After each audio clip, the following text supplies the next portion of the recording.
Good morning. It's just me again. And today I'm going to tell you a story about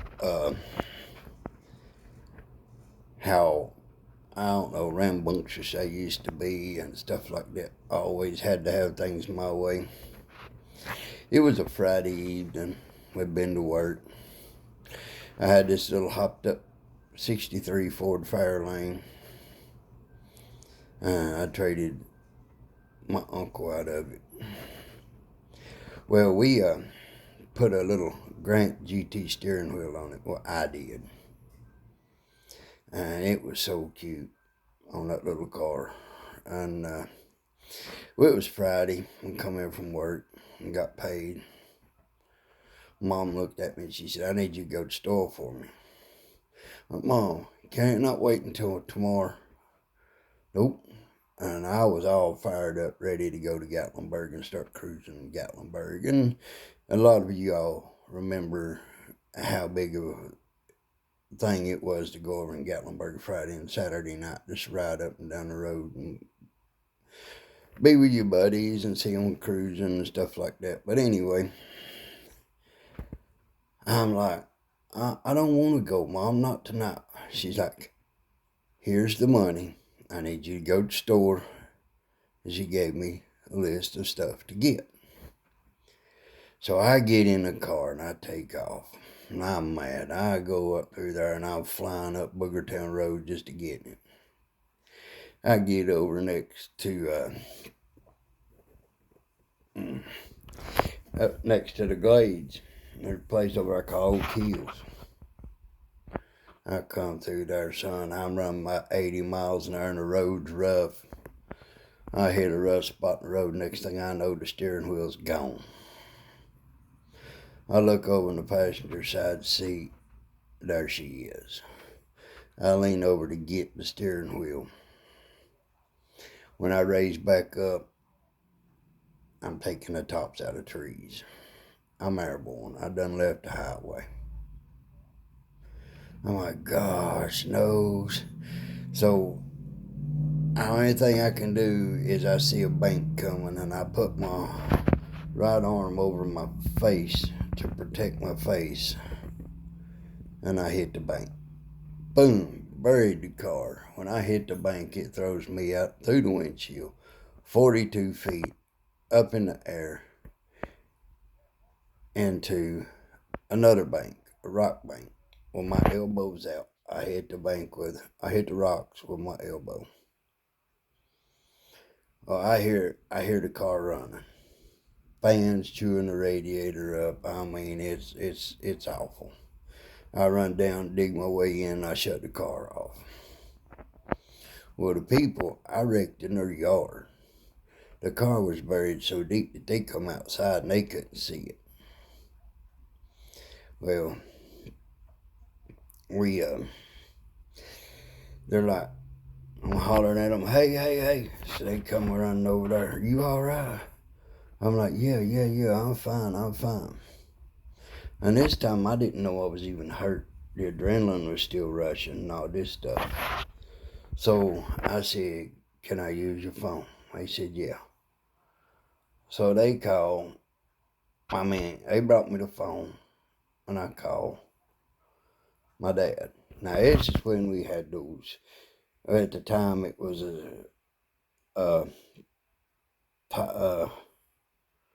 top of the line wireless phones.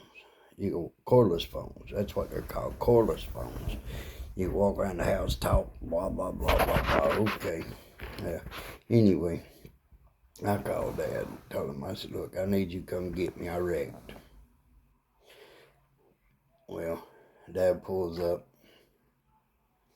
He's like, "You're going a little fast, wasn't you, son?" I said, "I'm doing about 30. Dad looked at me. He said, "You're a liar." I'm like, "What do you mean?" He said, "You're not going to leave the road and jump this far and that car go that deep in the bank, 30 miles an hour. And I said, "I might be going a little faster." Anyway, they're standing there trying to figure out how to get the car out. Well, I'm talking to these people. And Dad grabs my arm, and I jumped because it hurt. And the guy at the house where I wrecked was an EMT. He spun me around. He said, "Hey, you need to get this man to the hospital. He got bone and blood that's coming out of his arm right here. You need to get him to the hospital." So Dad and them take me down to the hospital, down in Sevier County, and put me in on this bed, numb me up. Well, they have to go in there with their fingers. They have to cut me open, go in there with their fingers, dig all the bone and everything out. Never forget, it was Dr. Bradley, Cheryl Bradley's son. And dig all the bone out and all this stuff. And I'm laying there while they're putting another elbow in my arm. "Are you serious?" He said, "Yeah, I'm serious." He's like, I'm like, "How's this going to work?" He said, "It's plastic. It'll work. Trust me, it's going to work." And so they're sitting there working on me. It's been probably 3 or 4 hours, and they're working on me and stuff. And I feel, he's sitting there, I feel something. I'm like, oh. He's like, "What is it?" "No, my medicine wearing out." I said, "Yeah." He said, "I ain't got but about 20, 30 minutes left." Dad said, "You'll be all right. Just keep going." He said, "I ain't waiting for the skin to get numb again. You just keep on going." So Dr. Bradley kept working. I'm sitting there having to bite my tongue and be still and all this stuff while he finishes me up, while he sews me up, and Dad and him take me home. And I go back and I said, "Well, how bad's the car?" Dad said, "You can forget that car." He said, "It's total." By the time we get home, it's dark. And I can't see the car. So I go in. They give me some medicine. And then they told Mama to give me this medicine when I got home. Well, they did. It knocked me out. The next day, I walked down and looked at that poor car. Man, I tell you what, that thing was a mess. And my right arm's in the sling, and I'm right-handed. And I sit there and listen to everybody tell me how stupid I was. I destroyed a perfectly good classic, all this stuff. Now, mind you, a 63 Ford Fairlane is hard to come by. So I sit there and I thought about it. I go and get the tractor. And I hook a chain to her, and I start pulling. She starts moving. I tie her to a tree. I pull. I get all the sheet metal straight as I can to where I can get it off. Well, my cousin Kathy was married to William Luddy. And just so happened, he had a parts car down there. It was a 63 Ford Fairlane. Same thing. Walked down, talked to him. He told me, he said, "Anything you need, you can have it." So I'm one-handedly taking parts off the car, off my car, and then walking down to Williams and taking parts off of that car and carrying the parts back one piece at a time. Now the inner fenders was crushed. I had to pull them out. Had to take a hammer and chisel, cut them where they were spot welded together. And I didn't have a welder at this time, so I screwed them together. And then when I got them together, I put my fenders and everything on, got my radiator, everything like that. I put the car back together. And the car that I took the parts off was the same color. No painting. New Nice grill, nice bumper. Wasn't as good as the one I had, but it was usable. Cleaned it all up, all this stuff. The battery box where the screws were wasn't as stout because the battery was so heavy, because the battery on this Ford was on the passenger side, and that's what took most of the beating. So I take it up to my cousin Larry. We take the battery out of it. He spot welds these spots in. We drill little holes. He spot welds them, fills them up. Then we put a bead down through it, and then we notice a couple extra spots in the back, and we straighten them out, and we put metal back in there to strengthen it up. Now I done all this right here, one-handed, in less than a week by myself, toting tools, toting parts, and it's like, from my house to Williams' house is like the length of 3 football fields. And I would go down there and get the parts. I'd go down and take them off, and I'd carry them back home, one piece at a time. Didn't use no vehicle, didn't use nothing. It was all walking and toting, walking and toting. When I got that car back together, nobody believed it. They're like, it can't be right. I took it to the alignment shop, had it lined back up, had everything done to it that needed to be done. And the little car was perfect. She was perfect again. Now, she was 3-speed on the column. I didn't like that, but hey, to me, well, I liked it. People didn't like it. I liked it. And I took it to the muffler shop after I'd done it this time, and had glass packs put on it, and had tips turned out right in front of the back wheels. Oh, she sounded nice, real nice. Well, I'm driving home one night, and a shifting tube breaks. So I'm stuck in second gear. I'm all mad and everything, and then it dawned on me that stuff took a heck of a lick. So I wound up taking the 3-speed out and putting a 4-speed in it.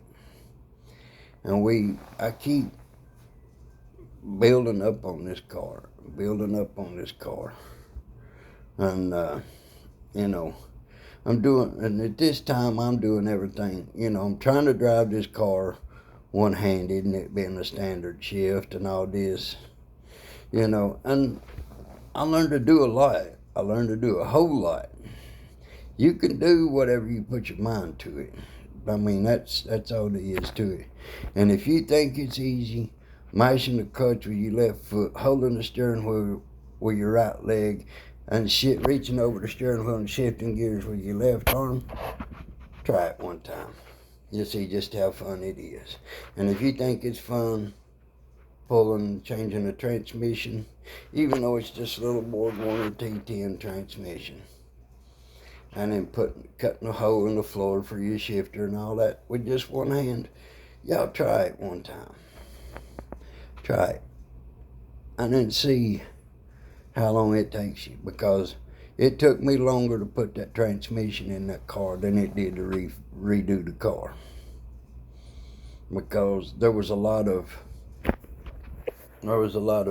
fabrication to put the transmission in. You had to cut the hole in the floor. You had to hook your shifter up. Then you had to make a plate to cover all the excess floorboard in your car to where your shifter would move, but air wouldn't overflow it. It wouldn't freeze you out in the winter time, and it wouldn't let all the smells in the summertime. So yeah, that's what I done. That's the way I done it. See, I had to do everything myself. I had 4 brothers. I done for them. Mom and Daddy, I helped them. All this stuff. But when it come down to me getting help, no. I was on my own. I done my stuff myself. I still have my very first car I got it when I was 14 years old. I built it because Daddy told me if it wasn't running, I wouldn't get my license. I built it. And I've still got it. I'm 57, 43 years I've had that car. Just restored it for the third time.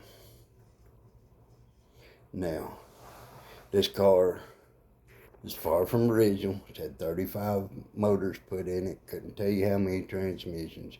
It's been wrecked twice. But it is a 65 GT 2+2 fastback Mustang. And I was so proud of that car that I didn't drive it all the time. I had other cars to drive. Now, when I wanted to race, that's the car I raced. That little Fairlane was one of my little drivers. Now, you know, I've had to do everything on my own. Now I'm having to start all over again because me and my wife on the fritz. I'm going back to Tennessee, but luckily God's been good to me. I got this big job with Dolly. I'm going to go over there, I'm going to do it, and I'm going to sit back and I'm going to enjoy the rest of my life. I'm 57 years old. I've worked all my life and ain't got a whole lot to show for it. Now, you may not get it when you want it, but God will give it to you when you need it. That's what my dad always told me. But when it come to help, I didn't get it from my family even when I needed it. I mean, as far as cars and stuff like that goes, and trips and stuff like that. But that's fine. There's a lot more stories I've got for you, and you'll start seeing what I'm talking about. And as of right now, you know, I'm happy with my life. This is meant to be. I mean, when your wife cares so little about you that she moves her boyfriend in with you, then it's time to go. And she had him put on a leash. There's nothing I can do. So I told my son I'm going back to Tennessee. And my son said, okay. I've talked to people. I've tried to date people. Oh, yeah, I want to date you, blah, blah, blah, blah, blah. But guess what? I've yet to have my first date. So there's people over here, they wouldn't know the truth if it jumped up and bit them in the ass. I mean, I'm starting to realize that right now. You know, they talk the talk, but they can't walk the walk. And that's not me. I'll talk the talk, and I'll back it up. If you don't believe me, you want to try it nice, we'll be nice. You want to try it rough, we'll go rough. I don't care, one way or the other. It doesn't make a damn to me. But, I'm telling you, I love y'all. God bless. And y'all, hope y'all had a Merry Christmas and a Happy New Year. And until next time, bye.